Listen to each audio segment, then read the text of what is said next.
Okay, so we're working on Johnson, and here's what here's a couple of things that I want to talk about before we get to the book.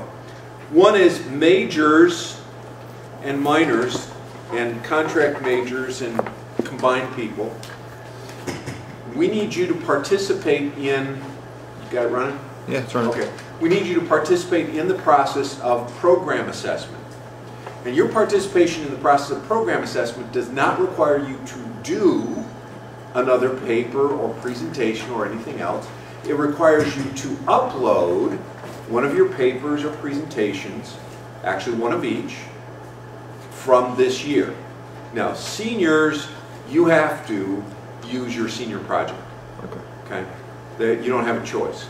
So next week, either Wednesday or Monday of next week, I want to have half a class period and invite the rest of the majors and minors to be at that so that we can go over how to use Foliotech and how to submit it so Legault and I can look at it and we can do program assessment. This is not assessment of you, this is assessment of us. How well have we taught you?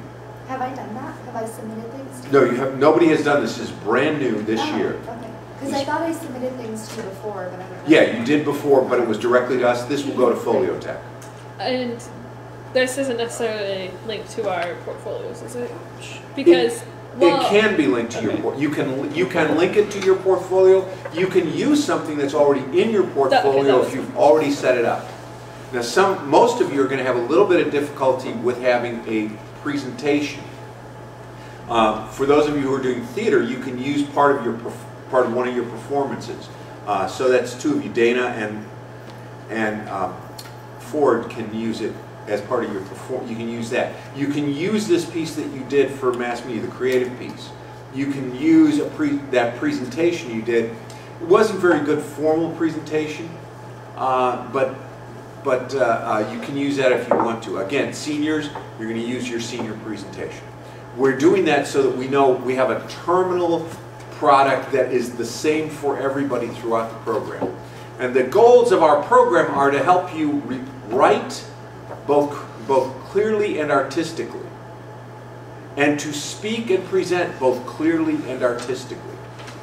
So what you want is something that shows where you are. It doesn't necessarily have to be the greatest thing in the world. It needs to show where you actually are. You get to choose. And what we do then is we look at it, we evaluate it according to rubric, and then we see where we are by the aggregate rubric, the aggregate score, not the individual score. So it has no effect on your grade. You don't have to do anything else, but you have to give us some product to look at. Now, we can do it Monday or we can do it Wednesday. It'll be the second half of one of those classes. Which one do you want it to be? Doesn't really matter. Liz? You want to do this Monday or Wednesday? It doesn't matter. All right, then let's do it Wednesday. It'll be the second half of the class session on Wednesday. Okay, now what we're doing today as we begin to look at the Johnson content, we'll be talking about things that will go on to the final exam. The final exam will only be about this book. That's all. And the questions that we discuss in class I will literally leave here and go put them on the final exam. Okay? Now, usually you don't get that kind of heads up.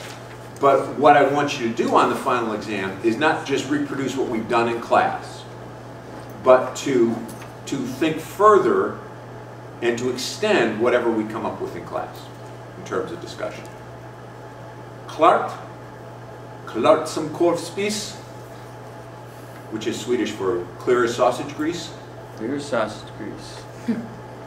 Okay, so one content question, what's the sleeper curve? What is the sleeper curve? That's the main part of this book, so we better know what it is. What is he talking about? He talks about the sleeper curve. It's in the introduction. Yeah. It's in relation to like TV and pop culture. I don't know. Yeah, TV and pop culture. Good, good. We got that far. It's making sense of the cultural experience through television. Okay. He actually gives you a definition of the sleeper curve.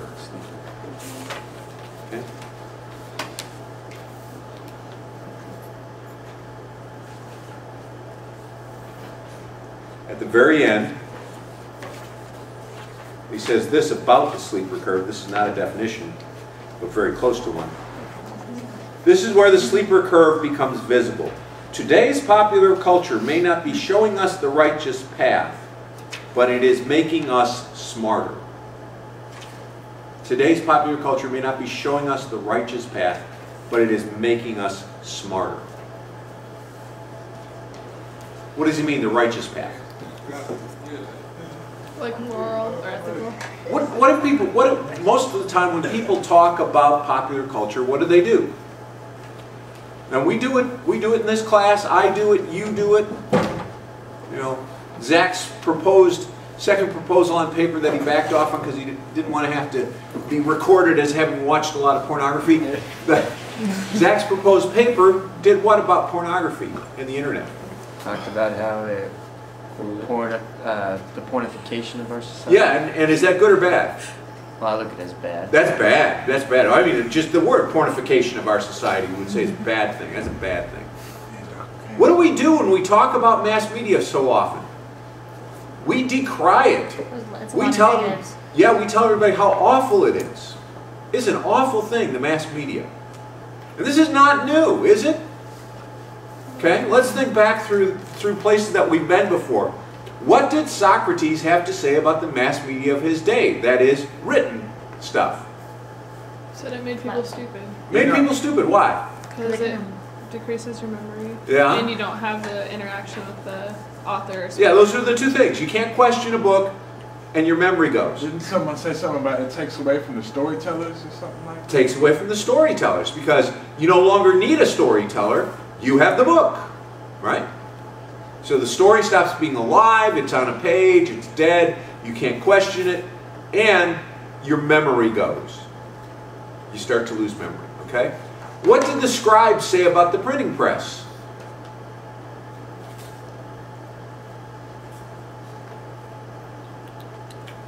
Mistakes. Mistakes. Were the scribes for or against printing presses? Against them. Why? They would lose their jobs. Yeah, they're going to lose their jobs. I mean, it was pretty much an economical issue, but Eisenstein goes a little further than that, and she shows how the scribes really decried it on a cultural basis as well. You were going to lose something by having these printed books. You're going to lose the scriptorium. You're going to lose the collective of knowledge. It's going to be isolated, right?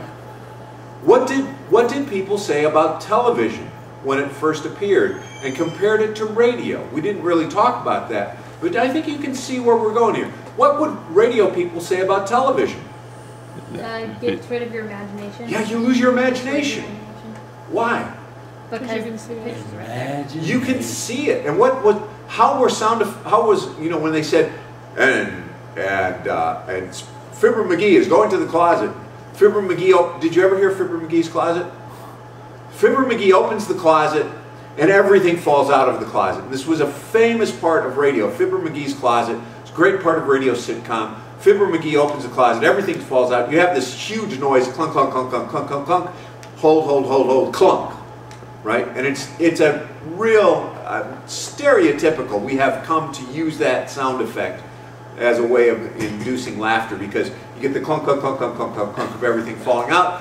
Hold. We all know it's coming. And then the final clunk, a big clunk like a bowling ball falling out. And it's all in your imagination on the radio. When Fibber McGee goes to television, you actually see the closet. Fibber McGee opens the closet, everything comes tumbling out. It's not as funny. It's not as funny. You lose your imagination. What did the movie people say about television? We talked a little bit about this in the course where we examined the industry. What did movie people say about television?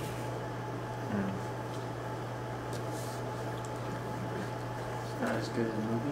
Yeah, it's not as good as movies. Yeah. What's going to happen? What's going to happen to the movie industry because of television? Disappear. It'll disappear.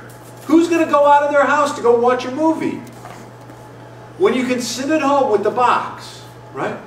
So usually, very often, not usually, but very often, when people talk about the mass media from the perspective of the next mass media, they decry the previous means of, or the coming means of communication. something is being lost, something is being changed, something important is no longer with us. So in 1961, President Kennedy nominated this guy in the middle, Newton C. Minow, Minow? M-I-N-N-O-W, like the little fish. Newton C. Minow was nominated to be the chair of the FCC. And television broadcast was really still in its childhood. Remember, it starts about 1948. Networks get on the air in the early 50s. We have the 4 networks, ABC, NBC, CBS, and Dumont. And Dumont goes out of business. What year did they go out of business? In the early 60s. In the early 60s. Dumont. D-U-M-O-N-T. I think it was 66. Something like that. I put it as But it's not, you know, they're really not much of a factor after about 1960. But you have the National Association of Broadcasters, which is a big group, because you have lots of local broadcasters, including college broadcasters, and you have radio broadcasters as well as television broadcasters. And they have an annual